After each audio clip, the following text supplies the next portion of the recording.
They say eavesdroppers never hear good things about themselves. They're right. After my hearing came back from that pool accident, the first thing I heard was my daughter calling me deadweight while planning my future. She thought she was talking to a deaf, confused old man. She had no idea she was sealing her own fate. Before we continue James's remarkable journey, if you enjoy stories about family, justice, and finding strength in unexpected places, please subscribe to our channel and let us know where you're listening from in the comments. We share meaningful stories every week that celebrate the wisdom and resilience that come with life's experiences. Now let me tell you what really happened to me that Tuesday morning in Richmond, Virginia. The steady beep of Dr. Martinez's hearing test equipment sounded like a symphony after 3 weeks of absolute silence. I pressed the headphones against my ears, marveling at each clear tone that registered perfectly in my brain. At 69, I'd thought my hearing loss from that pool accident might be permanent. The ear infection had been severe, the doctors warned, and at my age, recovery wasn't guaranteed. "Mr. Anderson, can you hear me clearly now?" Dr. Martinez asked, her voice crisp and professional through the headphones. I nodded, afraid that speaking might somehow break this miracle. "Yes, doctor. Everything sounds perfect." She smiled, making notes on her tablet. Even the scratching of her stylus against the screen was a welcome sound I'd forgotten existed. "The inflammation has completely subsided. Your hearing is testing at normal levels across all frequencies." 3 weeks ago, that accident at the community center pool had stolen my world of sound. I hadn't been swimming laps like the younger folks. I'd simply been enjoying the warm water therapy my doctor recommended for my arthritis. When that maintenance worker's drill malfunctioned right next to the pool edge, the sudden deafening noise had done something terrible to my inner ear. Complete hearing loss, they'd said, maybe permanent. But here I was, listening to the hospital's daily symphony.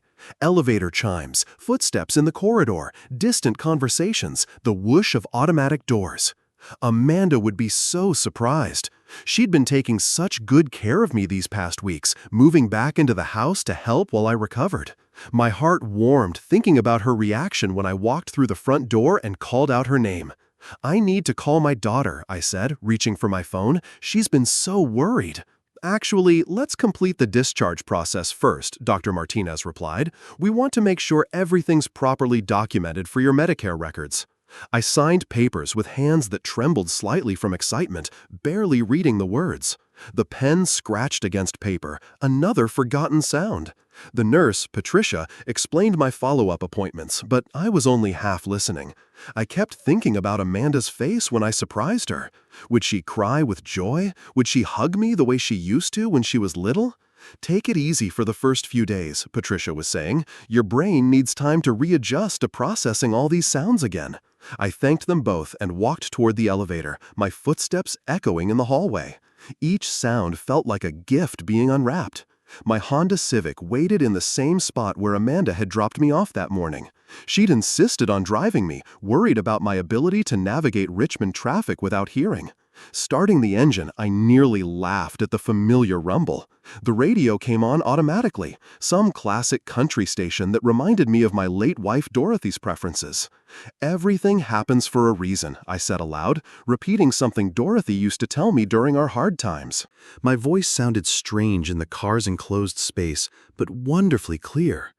The 15-minute drive home passed in a blur of rediscovered sounds. Traffic hummed around me, other engines revving, brakes squeaking, horns honking in the distance.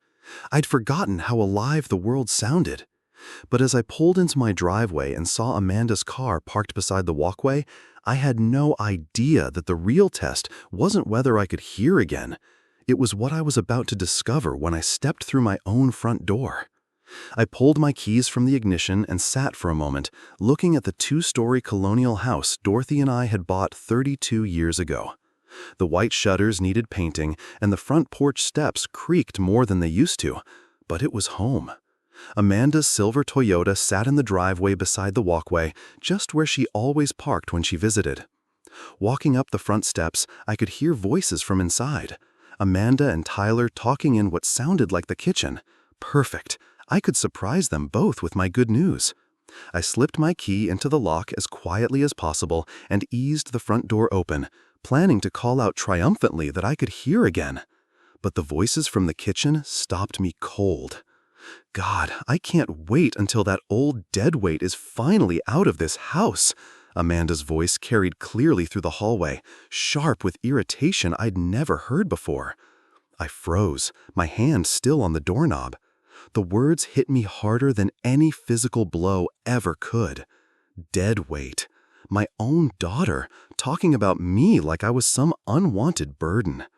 Tyler's voice followed, equally clear. At least the Medicare and insurance money helped cover his medical bills. Could have been worse, I guess. My legs felt suddenly weak. I pressed my back against the hallway wall, hardly breathing.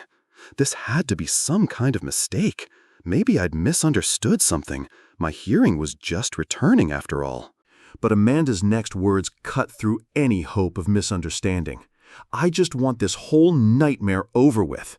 3 weeks of pretending to care about his every little need, writing him notes, helping him to appointments. I'm exhausted, Tyler. When can we move forward with the plan? The world seemed to tilt around me. These were my daughter's words, my daughter's voice, speaking about me like I was some obstacle to be removed. The daughter I'd supported through college, helped through her divorce, welcomed into my home whenever she needed help. I remained perfectly still in that hallway, listening to the 2 people I'd trusted most, realizing they had no idea I could hear every word they were saying. Sunset Manor has good reviews, Amanda continued, and I could hear papers rustling. It's $4,800 monthly, but Medicare covers most of it if we get the right medical evaluations. Tyler chuckled, a sound that had once seemed friendly. Once he's settled there, we can finally start renovating this place. New kitchen, maybe knock out that wall between the dining room and living room. The realtor said we could get at least $470 for this house, Amanda added. After the mortgage payoff, that leaves us over $320 for the down payment on that property in Virginia Beach we looked at. They were planning my life like I was already gone, discussing my house, the home Dorothy and I had built our life in, where we'd raised our children, where she'd taken her last breath, like it was just another commodity to be sold. I gripped the wall so hard my knuckles went white, fighting to keep my breathing silent, but they weren't finished destroying my world. "Think he suspects anything?" Tyler asked. Amanda laughed, and the sound made my stomach turn. "Are you kidding? He can't hear a thing. Poor old man just sits there nodding and smiling while I write him notes about his appointments." It's actually kind of pathetic. The contempt in her voice, my own daughter's voice, was like acid in my veins. I thought about all those notes she'd written over the past 3 weeks, all those exaggerated smiles and gentle pats on my shoulder. All of it performance. Every gesture of care had been an act. I had to test this. I had to see just how good their acting really was, and how deep this betrayal went. Taking a deep breath, I coached myself silently.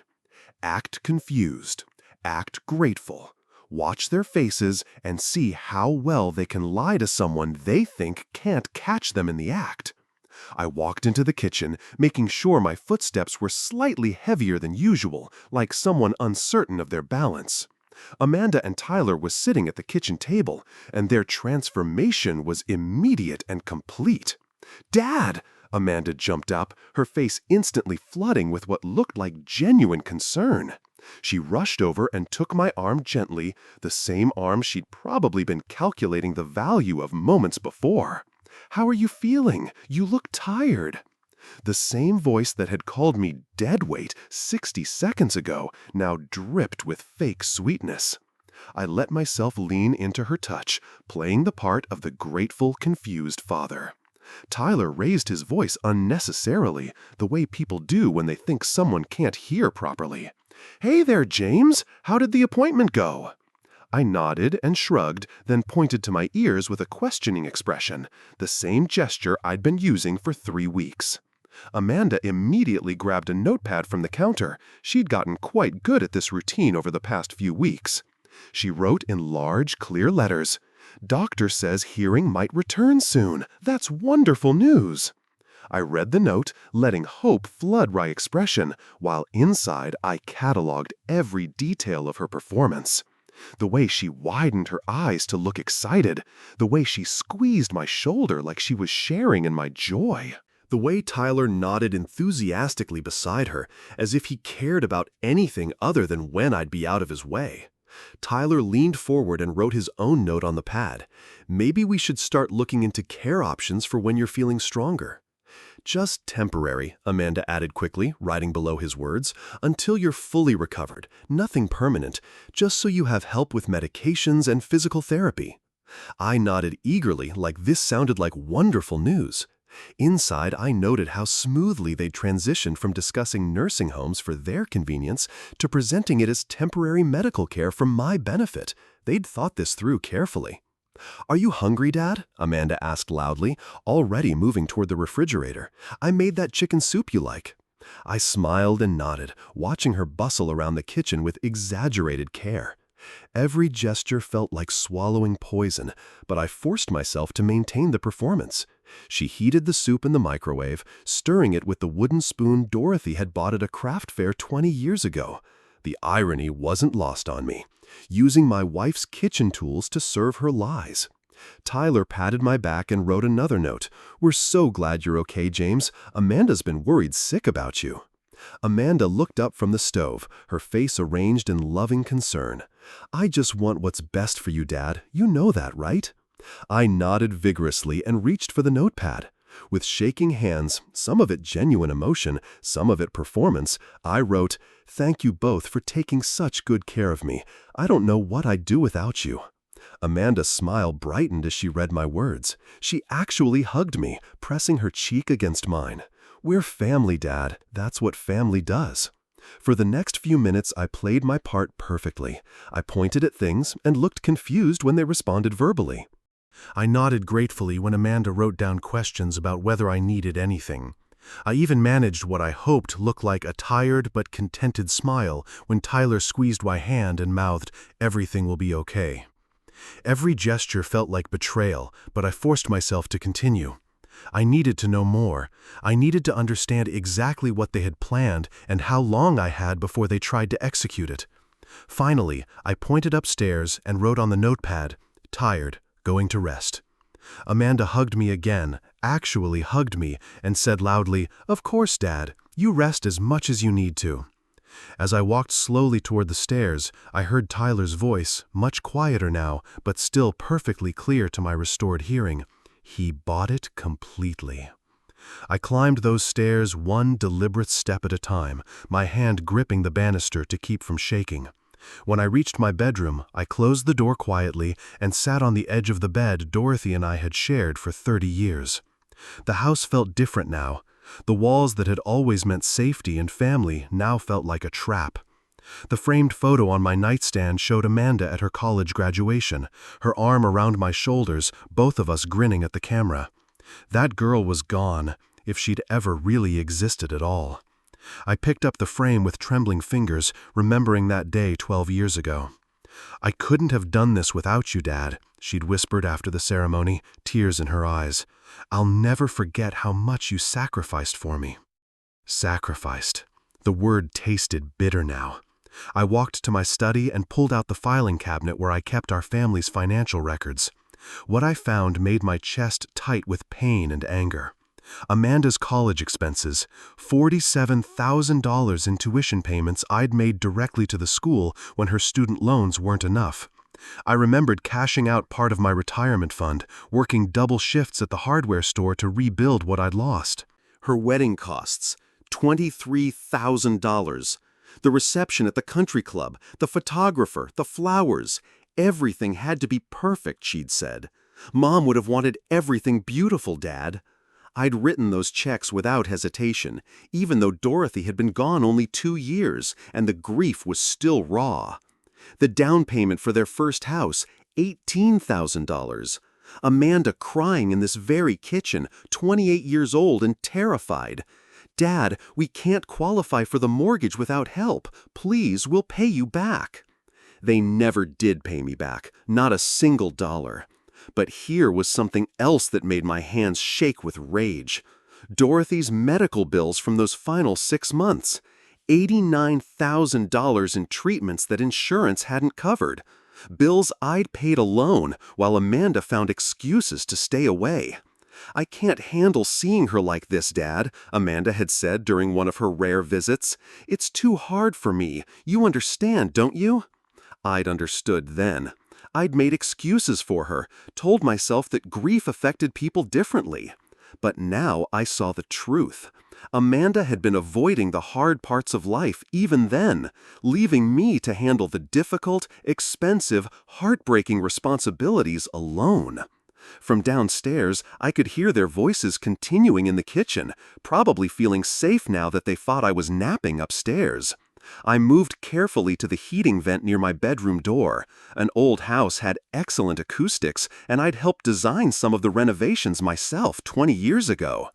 The lawyer said if we document a few incidents over the next couple weeks, we could have grounds for a competency hearing, Amanda was saying. Memory issues, confusion, maybe some wandering episodes. Tyler's voice carried clearly through the vent. "What kind of incidents?" "Forgetting to turn off the stove, getting lost coming back from the store, not recognizing neighbors. Dr. Henderson owes me a favor from when I helped him buy that Camaro last year." He could write up whatever evaluation we need. My own daughter was planning to fabricate evidence of mental decline. She wasn't just planning to abandon me, she was planning to destroy my reputation and independence in the process. I thought about Dorothy's wedding ring, still in the small dish on my nightstand. She would have known what to do about Amanda. Dorothy had always seen through people better than I did, had tried to warn me in her gentle way. "You're creating a dependency, James," she'd said after I'd paid for Amanda's 3rd car repair in 6 months. "She needs to learn to solve her own problems." "She's our daughter," I'd argued. "We help family." "There's a difference between helping and enabling," Dorothy had replied, "and there's a difference between gratitude and entitlement." Now I understood what my wife had been trying to tell me. Amanda hadn't learned to appreciate my help, she'd learned to expect it. And when I became the one needing care, she'd seen only an obstacle blocking her access to what she'd always considered rightfully hers. But I wasn't the confused, helpless old man they thought they were dealing with. I reached for my address book and flipped to the H section where I'd written Robert Henley's number years ago.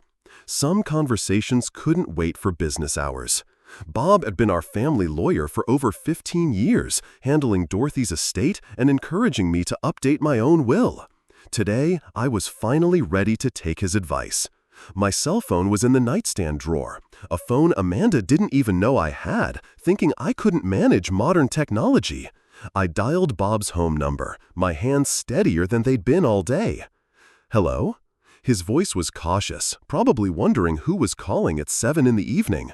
"Bob, it's James Anderson. I need to change my will immediately." There was a pause. "James, I thought you were having hearing difficulties." "It's a long story. Can you see me first thing tomorrow morning?" "It's urgent." "Well, I suppose I could fit you in around 9, but James, are you certain you're in the right state of mind to make major legal decisions? I heard from Amanda that you've been struggling with—" "Bob," I interrupted, my voice firm. "I've never been more certain of anything in my life, and whatever Amanda told you about my mental state, I can assure you it's completely fabricated." Another pause, longer this time. "I see. Yes, I can see you at 9. What kind of changes are we talking about?"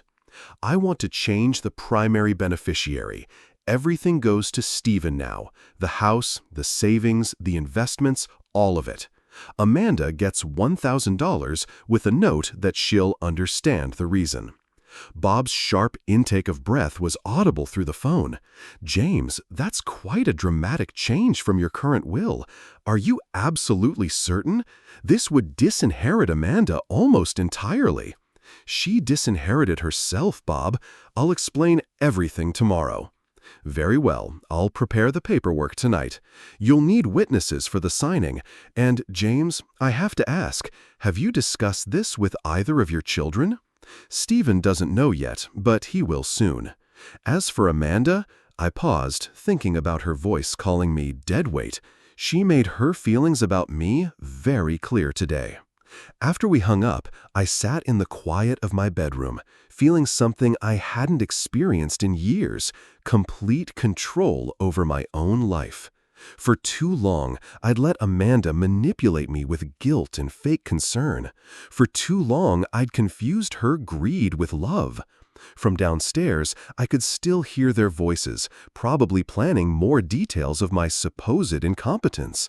They thought they had all the time in the world to execute their scheme. They thought they were dealing with a confused, helpless old man who would gratefully accept whatever fate they chose for him. They were about to learn how wrong they were. I pulled out a legal pad and began making notes. Tomorrow, after meeting with Bob, I'd call Stephen in Phoenix. My son deserved to know what was happening, and he deserved to understand why his inheritance was about to change dramatically. Stephen had always been the responsible one, visiting regularly, calling just to check in, never asking for money or favors. The contrast between my children had never been clearer. Stephen built his own life, made his own way, treated me with genuine respect and affection. Amanda saw me as a resource to be managed and eventually disposed of when I became inconvenient. I thought about Dorothy's words again. There's a difference between helping and enabling. I'd been enabling Amanda's selfishness for years, teaching her that she could take without giving, demand without earning, and manipulate without consequences. Tomorrow, the lessons would begin. I could hear Amanda's laughter from the kitchen, probably sharing some joke with Tyler about my supposed confusion. Let them laugh tonight. Let them think they'd fooled the old man completely. Let them continue planning my future as if I had no say in it. By tomorrow evening, they'd discover that the man they'd been deceiving was far from helpless, and the future they'd been planning would be nothing more than a shattered dream. I smiled for the first time in weeks. Not the grateful, confused smile I'd been performing for their benefit, but a real smile. The smile of a man who just remembered his own strength. I woke the next morning with Robert Henley's business card still on my nightstand and a sense of purpose I hadn't felt in months. The numbers on my alarm clock read 7:30 a.m., and I could already hear Amanda moving around in the kitchen below, preparing what she probably considered her daily performance as the caring daughter. From my bedroom window, I watched Tyler loading something into their car, probably more supplies for their extended stay in my house. Their voices drifted up through the morning air, something about errands and shopping. Perfect. I needed them gone for what I had planned. I made my way downstairs, moving with the careful, uncertain steps I'd perfected over the past few weeks. Amanda looked up from the stove where she was scrambling eggs, her smile bright and artificial. "Good morning, Dad," she called out loudly. "I made your favorite breakfast." I nodded gratefully and pointed to my ears with the questioning expression that had become second nature. She grabbed her notepad and wrote, "Tyler and I are going shopping this morning. Will you be okay alone for a few hours?" I wrote back, "Yes, thank you for taking such good care of me." The lie came easily now. She kissed my forehead, a gesture that once would have warmed my heart and now made my skin crawl. "We'll be back around noon," she said, speaking slowly and clearly. "There's soup in the refrigerator if you get hungry." After they left at 9:15, I waited exactly 10 minutes before calling a taxi. Some habits from my business days died hard. Always have a backup plan. Always verify your timeline. Robert Henley's office sat in a converted Victorian house on Monument Avenue, the same building where he'd helped me navigate Dorothy's estate 5 years ago. Mrs. Patterson, his secretary, looked surprised to see me walking in unassisted. "Mr. Anderson, how wonderful that you're feeling better," she said at normal volume. "Much better, thank you." Bob emerged from his inner office, a tall man with silver temples who'd been handling my legal affairs for over a decade. His handshake was firm, his expression concerned but professional. "James, I have to ask, are you experiencing any cognitive difficulties? Any confusion or memory issues?" I looked him directly in the eyes. "Bob, I need you to change my will so that everything goes to Stephen. Everything.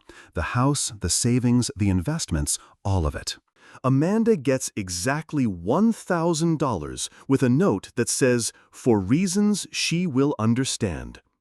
Bob's eyebrows rose slightly, but he'd been a lawyer long enough to know when not to probe too deeply.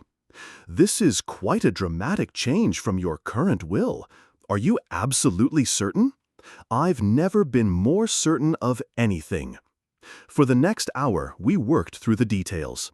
The house, valued at $340,000 after recent market assessments. My savings account with $127,000. My investment portfolio worth another $95,000. A total estate of approximately $562,000, all of it now destined for Stephen in Phoenix instead of the daughter who'd called me dead weight. "I'll need witnesses for the signing," Bob said, reviewing the final draft. "Use your staff. And James, I want a copy sealed for you to take home today. That's unusual, but given the circumstances, that's exactly what I want." By 11:45 a.m., the new will was signed, witnessed, and filed. I walked out of Bob's office with a sealed envelope containing a copy, feeling lighter than I had in years. Not because of what I'd taken away from Amanda, but because of what I'd taken back, control over my own life and legacy. The taxi dropped me off at home at 12:10. Amanda and Tyler's car was already in the driveway. I placed the envelope prominently on the kitchen counter, right where Amanda would see it when she came in from putting away groceries.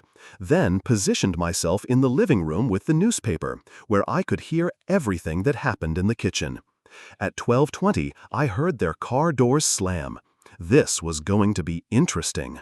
The front door opened with the familiar jingle of keys, followed by the rustle of shopping bags and footsteps heading toward the kitchen. I held my newspaper a little higher, positioning myself where I could hear everything while maintaining my facade of an elderly man peacefully reading. "Hope he didn't try to cook anything while we were gone," Amanda's voice carried through the doorway, still using that artificially cheerful tone she thought I couldn't hear. "At least he's staying put," Tyler replied. "Last thing we need is him wandering around the neighborhood getting confused." Their footsteps moved across the kitchen floor, followed by the sound of grocery bags being set on the counter. Then came the silence, a sudden, complete stillness that seemed to stretch forever. "Tyler," Amanda's voice had changed completely, dropping to a whisper that could have cut glass. "Tyler, get over here, now." More footsteps, hurried this time. "What's wrong? You look like you've seen a—" "Look at this." The envelope crackled as she tore it open.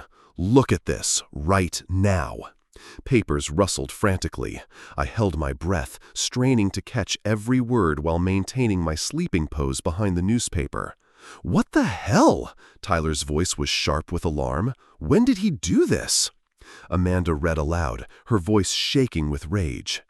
"To Stephen Anderson, my son, I leave my entire estate, including but not limited to my residence at 847 Maple Drive, all bank accounts, investment portfolios, and personal property." "That can't be legal," Tyler said, but I could hear the panic creeping into his voice. "When did he sign this?" "It's dated yesterday. Yesterday, Tyler. While we were out buying groceries like good little caretakers, he was downtown signing away our future." A chair scraped violently against the floor. "How much are we talking about?" "The house alone is worth $340, plus his savings, his investments." Amanda's voice cracked with fury. "We just lost over $500,000 to my brother who hasn't visited in 2 years. "There has to be a way to challenge this," Tyler said, desperation evident. "Mental incompetence, undue influence, something." Amanda's laugh was bitter and sharp. "Oh, there's more." Listen to this gem. "To Amanda Anderson Miller, my daughter, I leave the sum of $1,000 for reasons she will understand." The kitchen fell silent, except for the sound of heavy breathing. I could practically feel their shock radiating through the walls. For reasons she will understand? Tyler repeated slowly. What the hell does that mean? It means he knows. Amanda's voice had gone cold, calculating. Somehow that senile old fool figured out what we were planning. That's impossible, Tyler protested. He can't hear a damn thing. We've been talking right in front of him for weeks. Then explain this. Papers slammed down on the counter with enough force to rattle the dishes. Explain how a confused, deaf old man managed to get himself to a lawyer's office and rewrite his entire will without us knowing? I forced myself to breathe slowly, evenly, maintaining the rhythm of someone peacefully napping. Every instinct screamed at me to smile, to laugh, to reveal the beautiful trap I'd set. But the game was far from over. Okay, Tyler said, his voice taking on a forced calm. Let's think about this logically. Maybe he's not as out of it as we thought. Maybe he's been testing us. Testing us? Amanda's voice rose dangerously. Testing us by pretending to be death while we planned his future? That manipulative son of a... Keep your voice down, Tyler hissed. He's right in the next room. I don't care if he hears me, Amanda snapped. If he's been playing games, then the games are over. Footsteps moved toward the living room, and I quickly closed my eyes completely, letting the newspaper droop in my hands like a man who dozed off while reading. Dad? Amanda's voice was sickeningly sweet again, but I could hear the strain underneath, the barely controlled fury. Dad, are you awake? I stirred slowly, blinking in confusion as I looked up at her. Her face was flushed, her hands clenched into fists at her sides, but she was fighting to maintain her caring daughter performance. The real Amanda was finally showing through the cracks. I stirred in my chair, blinking at Amanda with what I hoped looked like genuine confusion. Amanda? Is everything all right? You look upset. She stared at me for a long moment, searching my face for any sign of deception. Her jaw was tight, her smile forced, but she was still trying to maintain the performance. Dad? I tilted my head, looking genuinely puzzled. Go somewhere? No, I stayed right here reading my paper. Why would I go anywhere? I touched my ears with a sad smile. You know I can't drive safely. You didn't visit anyone? Make any phone calls? Phone calls? I gestured helplessly at my ears. Sweetheart, I can't hear well enough for phone calls right now. You know that. Amanda's jaw tightened further, but she forced her expression back into caring concern. Of course, I forgot. I'm sorry, Dad. She turned and walked back to the kitchen, and I heard her urgent whisper to Tyler. Either he's the best actor in the world, or we're missing something. What do you want to do? Tyler's voice was strained. Call Dr. Henderson. Tell him we need those evaluation papers tomorrow, not next week. If Dad's playing games, we'll show him exactly how this game ends. I remained perfectly still, newspaper trembling slightly in my hands. They were accelerating their timeline, moving faster than I'd anticipated. And if he really is confused, Amanda continued, her voice taking on that cold calculation I'd heard before, if this will thing is just some kind of coincidence, then he won't remember signing it anyway, will he? The sound of Amanda's stab. Stephen, thank God you answered. Her voice was high and strained, completely different from the sweet tone she used with me. No, everything is not okay. Dad has completely lost his mind. I shifted slightly in my chair, angling myself to hear every word while maintaining my dozing pose. This conversation would tell me everything I needed to know about my son's loyalty. He changed his will, Stephen. Everything goes to you now. The house, the savings, everything. He's cut me out completely, except for some insulting $1,000 token. I could hear Stephen's voice faintly through the phone, asking questions, but Amanda's responses told me everything about his reaction. When? Yesterday, while I was out buying groceries like a good daughter, he was downtown signing away my future."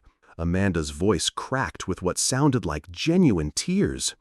"I've sacrificed everything to take care of him, Stephen. Everything.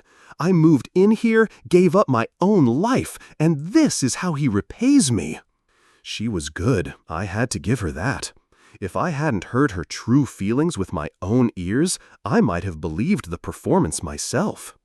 "He's not mentally competent anymore, Stephen. You have to understand that this will is the product of a diseased mind. You need to refuse the inheritance. It should be split fairly between us." Stephen's response must have been longer this time, because Amanda fell silent and I could see her face growing redder through the kitchen doorway. "Good reasons?" she finally exploded. "What good reasons could he possibly have? I'm his daughter. I've been taking care of him while you live your comfortable life in Phoenix, sending Christmas cards and calling twice a year?" Another pause. Then her voice turned dangerously cold. "How dare you judge me, Stephen? You visit once a year if we're lucky, send a birthday card, and suddenly you're the expert on what Dad needs?" I heard the phone slam down, followed by the sound of Amanda's angry footsteps. Perfect. Stephen had refused to help her contest the will. My son's loyalty was exactly where I'd hoped it would be. "That bastard," Amanda hissed to Tyler. "Stephen actually thinks Dad had good reasons to cut me out. Can you believe that?" "What now?" Tyler asked. "Now we move to Plan B. Dr. Henderson tomorrow morning, 10 o'clock sharp. By noon, Dad will be declared incompetent, and we'll have grounds to contest everything." The trap was closing around them, but they thought they were the ones setting it. That evening, after Amanda and Tyler had retreated to their room to plan their next move, I quietly made my way upstairs to my bedroom. My cell phone was still hidden in the nightstand drawer, the phone they didn't know existed because they assumed I couldn't handle modern technology. I dialed Stephen's number, my heart heavy but my resolve stronger than ever. "Hello?" His voice was cautious, probably still processing Amanda's earlier call. "Stephen, it's Dad. I need you to listen very carefully to what I'm about to tell you." There was a long pause. "Dad? But Amanda said you were having severe hearing problems. How are you calling me?" "Son, sit down. What I'm about to tell you will shock you, but I need you to keep this conversation between us."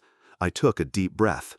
"Stephen, I can hear every word you're saying perfectly. My hearing came back 3 days ago, completely restored." "Then why didn't you tell Amanda? Why keep pretending?" "Because the first thing I heard when I came home from the hospital was your sister calling me dead weight while she and Tyler planned to put me in Sunset Manor so they could sell this house and use my money to buy property in Virginia Beach." Stephen's sharp intake of breath was audible through the phone. "Dad, are you absolutely certain about this?" "Son, I heard every word. They've been planning this for weeks, maybe months. They even have a doctor friend named Henderson who's going to forge medical evaluations to have me declared incompetent tomorrow morning." The silence stretched so long I thought we'd been disconnected. "Stephen, are you there?" "I'm here, Dad." "I'm just processing this. That phone call Amanda made earlier. She was trying to get me to contest your will, wasn't she?" "Exactly.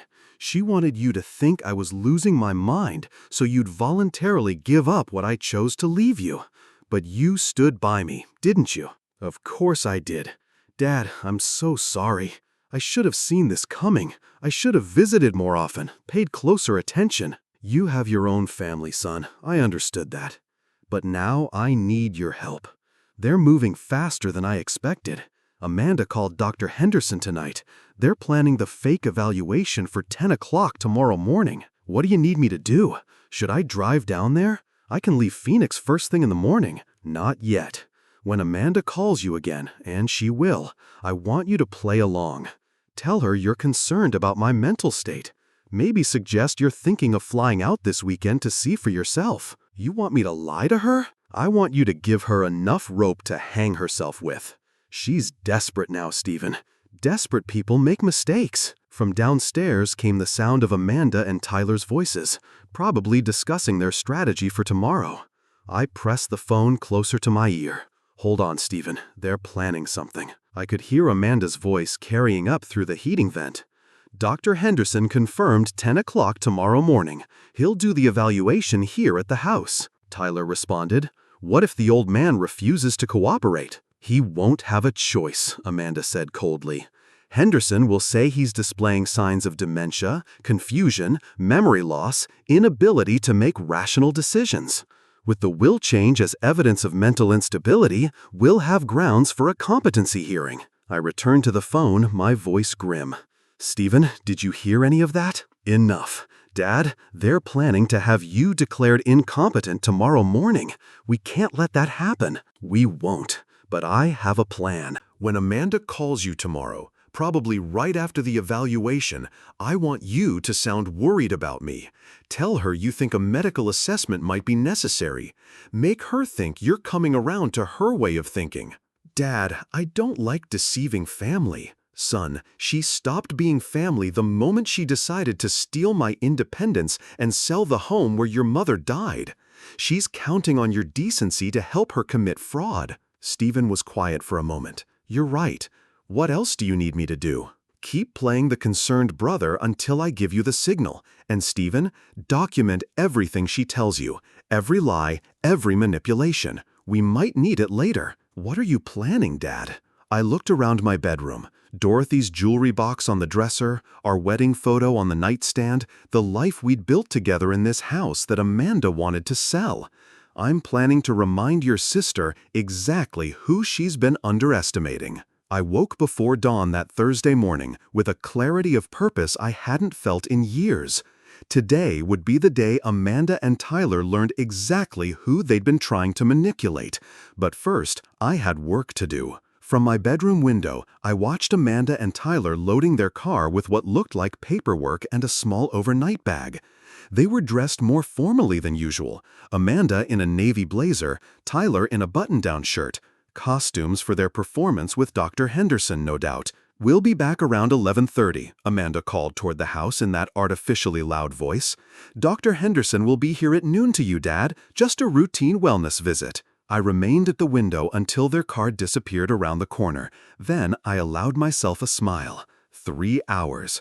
More than enough time to prepare their farewell gift. I walked slowly through the house, taking inventory of their presents. Amanda had made herself quite comfortable in the guest bedroom over the past month. Her dresser drawers overflowed with expensive clothes, silk blouses, designer jeans, jewelry that glittered even in the morning light. All purchased, I noticed from the receipts scattered on her nightstand, with credit cards that showed my address as the billing location. Tyler had claimed the guest closet for his belongings. 3 business suits, golf clubs, an expensive laptop, electronic gadgets I couldn't even identify. The price tags on his golf bag alone would have fed a family for a month. From the basement storage room, I retrieved 2 large suitcases Dorothy and I had used for our anniversary trips to Williamsburg. The leather was still supple, the brass fittings still bright. These bags had carried happy memories once. Now they would carry something else entirely. I began with Amanda's things, folding each item with the same meticulous care I'd once used for architectural blueprints at the hardware store. Her wedding dress, preserved in plastic since her marriage to Tyler, the wedding I'd paid for. The photo albums from college, funded with my retirement money. The jewelry box I'd given her for her 16th birthday, now filled with pieces I'd never seen her wear. Tyler's belongings went into the second suitcase. His expensive electronics, his collection of golf accessories, the leather portfolio containing business cards from jobs he'd never quite managed to keep. Everything they'd brought into my house, everything they'd accumulated while living under my roof and planning my downfall. As I packed, I found myself remembering Dorothy's words from Amanda's last visit before the wedding. That girl takes everything you give her and asks for more. When will it be enough, James? Never, I said aloud to the empty room. It will never be enough. I carried both suitcases to the living room and positioned them prominently in front of the couch where they couldn't possibly be missed. The sight was striking. 2 pieces of expensive luggage sitting like silent accusations in the center of the room. My phone buzzed with a text from Stephen. "How are you holding up, Dad? Still planning for this afternoon?" I typed back, "Everything ready. Wish me luck." His response came quickly. "You've got this. She deserves everything that's coming to her." I settled into my recliner with the morning paper, positioning myself where I could see the front door clearly. The living room looked perfect. My 2 chairs, Dorothy's china cabinet, the family photos on the mantel, and those 2 suitcases sitting like monuments to betrayal in the center of it all. At 11:20, I heard the familiar sound of their car pulling into the driveway. Car door slammed, followed by Amanda's laughter about something Tyler had said. They sounded confident, pleased with themselves, probably convinced that Dr. Henderson's visit would solve all their problems. I took a deep breath and lowered my newspaper slightly, positioning myself for the performance of a lifetime. They had no idea what they were walking into. The key turned in the lock. I was ready. The front door swung open, and I heard the familiar sound of shopping bags hitting the hardwood floor. But instead of the confused voices I'd expected, something extraordinary happened. "Oh my God, Tyler!" Amanda's voice filled with genuine excitement. "Look at this! He actually packed!" "You mean the old man is finally ready to go?" Tyler's voice lit up with joy. "I can't believe it! He's actually going to Sunset Manor voluntarily!" I kept my newspaper raised, savoring every second of their premature celebration, while maintaining my pose of an elderly man peacefully reading. "This is perfect!" Amanda was practically laughing now. "We won't have to go through with the whole Dr. Henderson charade. Dad's finally accepted that he needs professional care." Tyler was pacing now, his footsteps quick and energetic. "This is perfect. We can start the renovations next week. Maybe even call that contractor about the kitchen expansion we talked about. And the realtor said we could get the house on the market by Christmas," Amanda added, her voice bubbling with excitement.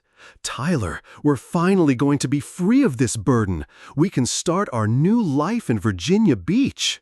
They were celebrating.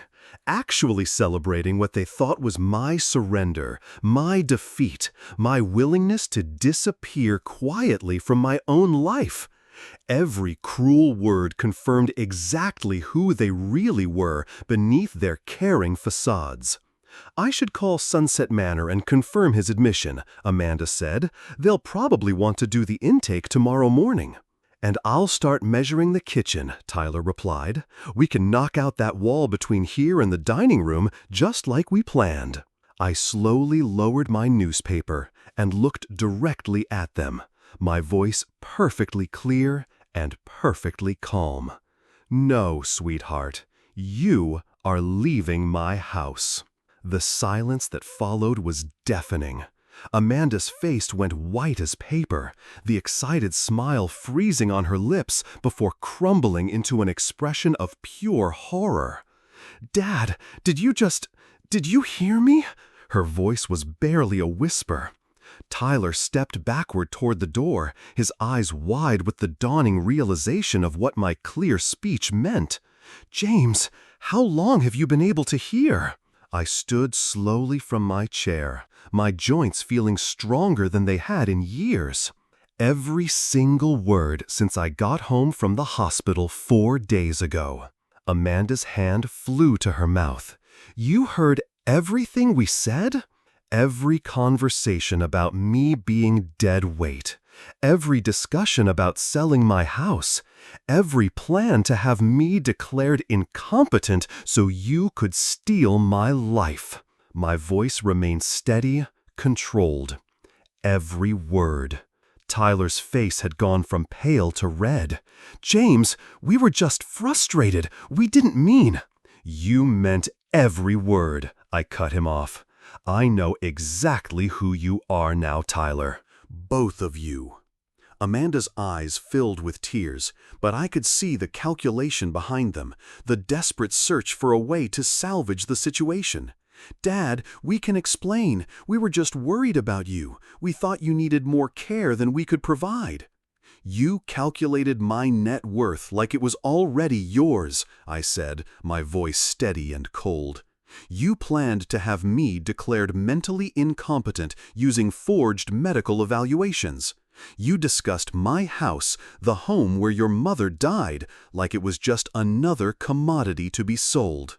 "That was Tyler's idea," Amanda pointed at her husband desperately. "I would never do that to you." "You called me dead weight, Amanda, in my own house while planning to steal my independence and sell my home. You did that." Tyler's shock was giving way to anger.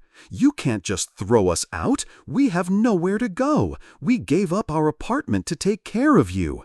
"You moved in here because you couldn't afford your own place," I replied calmly, "and that's not my problem anymore."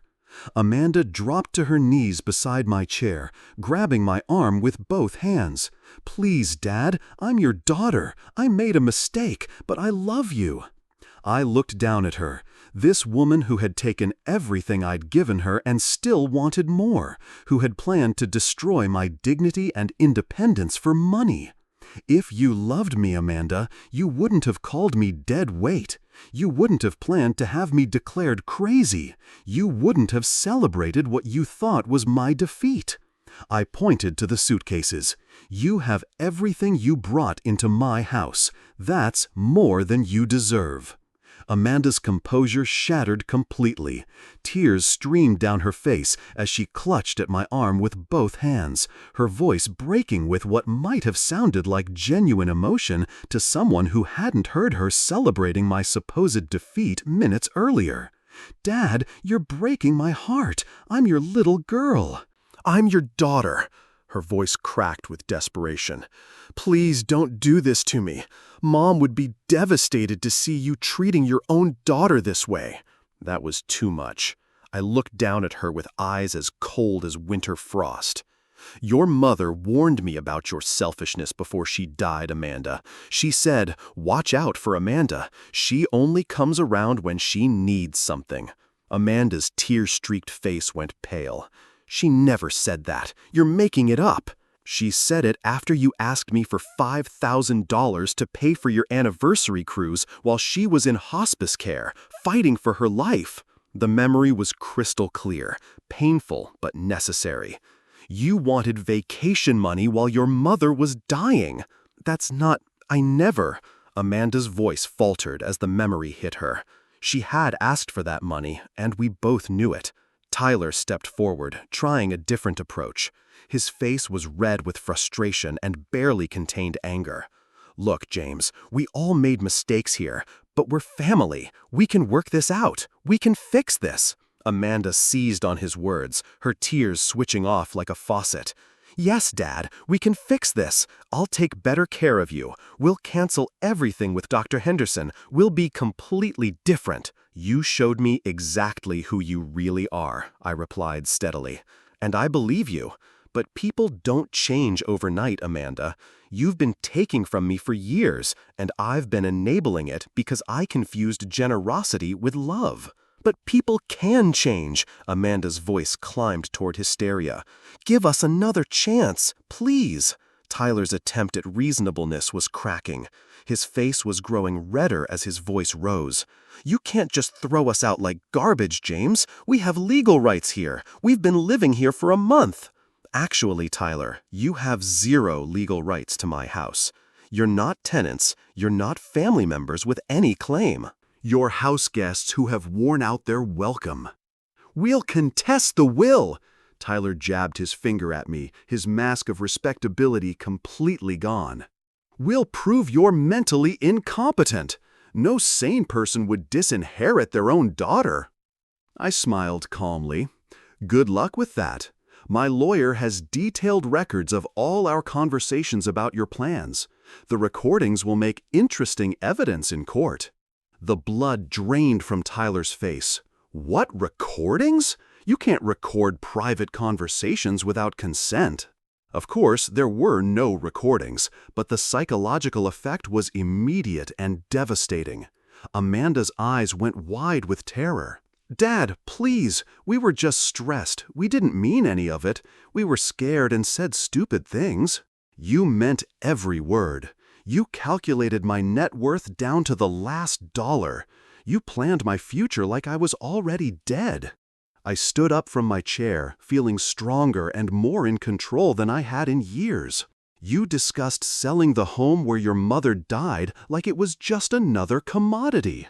Tyler's desperation was making him aggressive. "Where the hell are we supposed to go? We don't have any money saved. We gave up our apartment to take care of you." "You moved in because you couldn't afford rent," I corrected, "and that's not my problem anymore." Amanda tried one final emotional manipulation, dropping to her knees beside my chair. "Dad, I gave up my whole life to take care of you. I sacrificed everything.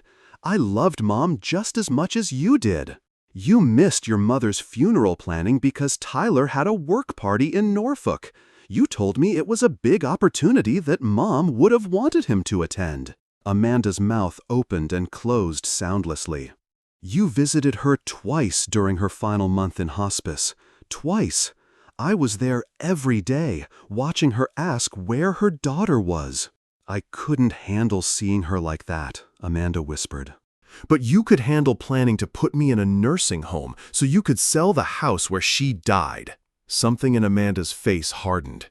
The mask of the loving, caring daughter finally fell away completely. "Fine," she said, standing up and brushing off her knees. "We'll leave, but you'll regret this, Dad.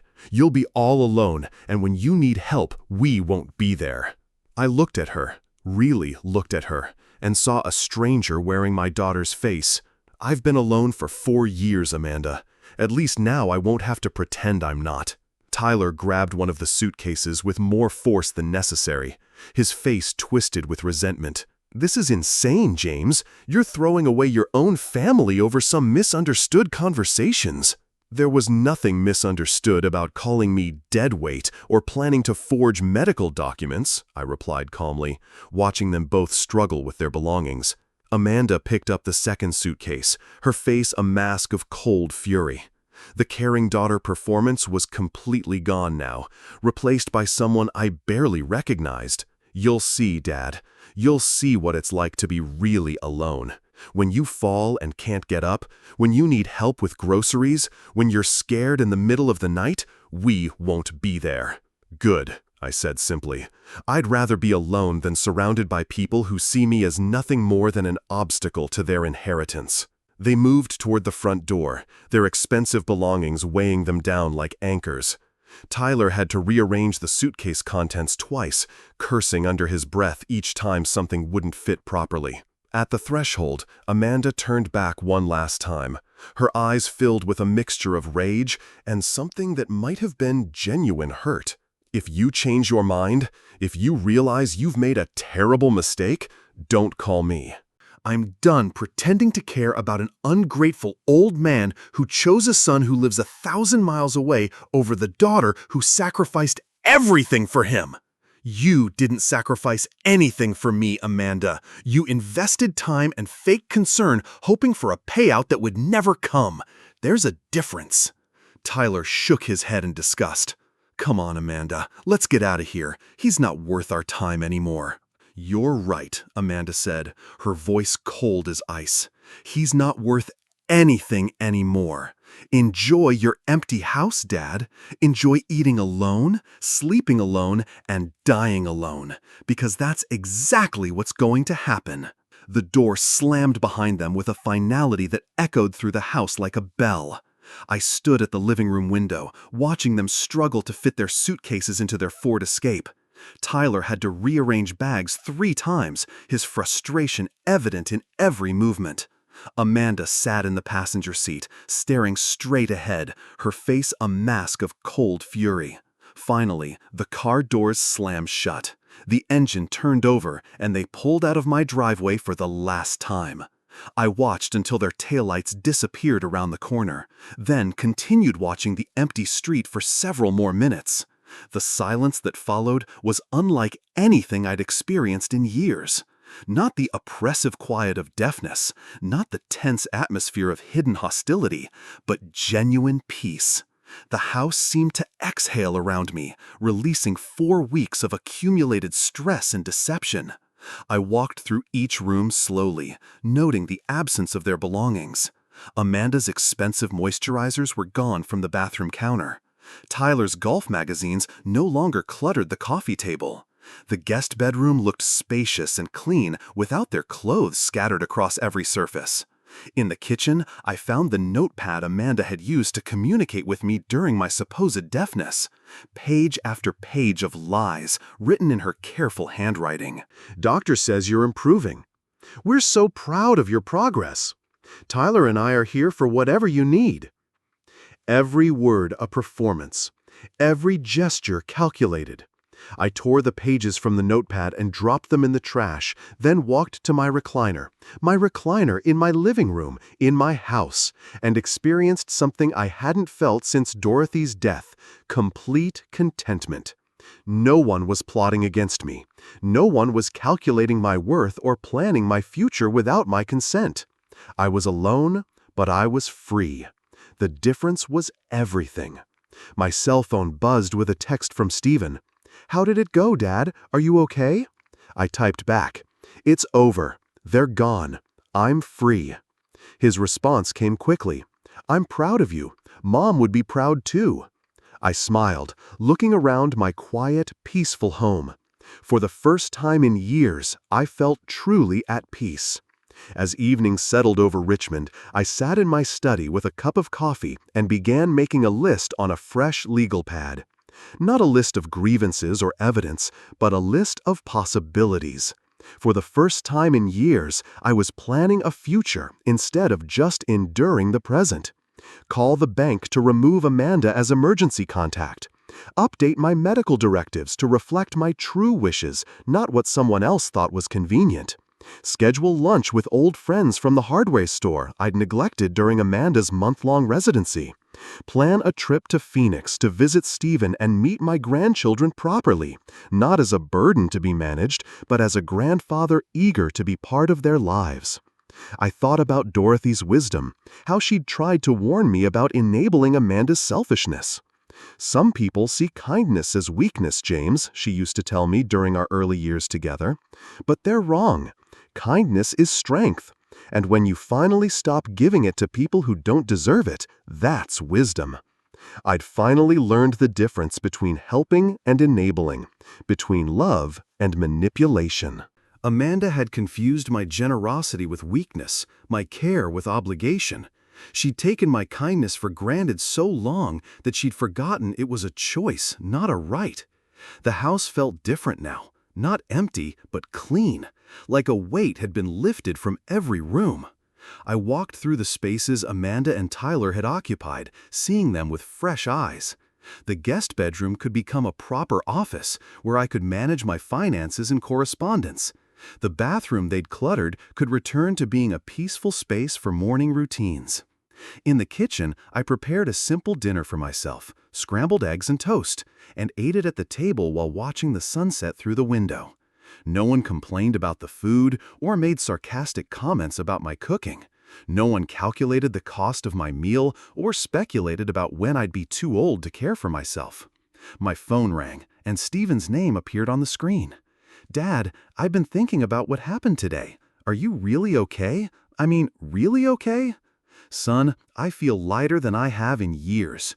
Not because I cut Amanda out of my life, but because I finally stopped pretending that her manipulation was love. I should have seen it sooner. I should have been more involved. You were living your own life, raising your own family. That's what children are supposed to do, build their own futures, not wait around for their parents' inheritance." We talked for 20 minutes about his work, his children, his plans for the holidays. Real conversation, not the careful navigation around requests for money or favors that had characterized my talks with Amanda for years. "Dad, would you like to come to Phoenix for Thanksgiving? The kids would love to see their grandfather, and Sarah's been asking about you." "I'd like that very much," I said, surprised by how much I meant it. "It's been too long since I've been part of a real family celebration." After we hung up, I sat in the quiet of my bedroom, listening to my own breathing, steady and calm. The house settled around me with familiar creaks and sighs, sounds of a home at peace with itself. I thought about something Margaret used to say during difficult times. "Everything happens for a reason, James. Sometimes the reason is just that we needed to learn something we couldn't learn any other way." 3 weeks of deafness had taught me more about my family than 30 years of hearing had. Sometimes the most valuable gifts come wrapped in the most unexpected packages. Tomorrow, I would start building a new life, one based on genuine relationships rather than obligation, on mutual respect rather than manipulation, on love freely given and gratefully received rather than taken for granted. I was 69 years old, and I was finally free to discover who I was when I wasn't trying to be what someone else needed me to be. The future, for the first time in years, looked bright with possibility. 6 months later, I stood in my Phoenix kitchen helping my grandson Tommy frost his birthday cake while Stephen grilled burgers on the patio. "Grandpa, you're the best cake decorator ever," Tommy announced, chocolate frosting on his nose. "Well, I had 70 years of practice," I laughed, thinking how different this birthday celebration felt from the tense performances I'd endured with Amanda. This was real joy, genuine connection, family built on love rather than obligation. My phone buzzed with a text from Bob Henley. "Amanda tried to contest the will again. Judge dismissed it immediately. Case closed permanently." I deleted the message without a second thought. Some chapters of life deserve to stay closed, while others were just beginning to unfold with possibilities I'd never imagined. Sometimes the most painful experiences teach us the most valuable lessons. My 3 weeks of deafness didn't just restore my hearing, it restored my understanding of what real family means. Not the people who take from you while calling it love, but those who give freely and ask for nothing but your presence in their lives. At 69, I learned that it's never too late to reclaim your dignity, never too late to choose who deserves your time and energy. The American dream isn't just about building wealth to pass down, it's about building relationships worth preserving and wisdom worth sharing. Dorothy always said that kindness is strength, not weakness. But she also taught me that knowing when to stop being kind to those who exploit it, that's wisdom. True family doesn't keep score, doesn't calculate your worth, and doesn't see your aging as an inconvenience to be managed. They say eavesdroppers never hear good things about themselves, and that's still true. But sometimes hearing those hard truths sets you free to discover the good things that were waiting for you all along. In Phoenix, surrounded by genuine laughter and unconditional love, I finally understood the difference between being wanted and being needed, between family by blood and family by choice. The future at 70 had never looked brighter. I hope James's story brought meaning to your day, and perhaps reminded you that wisdom and dignity never go out of style, no matter what age we are. Stories like this remind us that every person deserves respect, and that it's never too late to stand up for ourselves and choose the relationships that truly matter. If this tale touched your heart or reminded you of the importance of genuine family connections, please like this video and share it with someone who might need to hear James's message today. Your comments inspire our next stories. Have you ever had to make a difficult choice about family relationships? Please share your thoughts below. If you want more stories that celebrate the strength, wisdom, and resilience that come with life's experiences, subscribe and hit the bell icon so you never miss our weekly tales. Thank you for being part of our storytelling community, and remember, you're never too old to write a new chapter.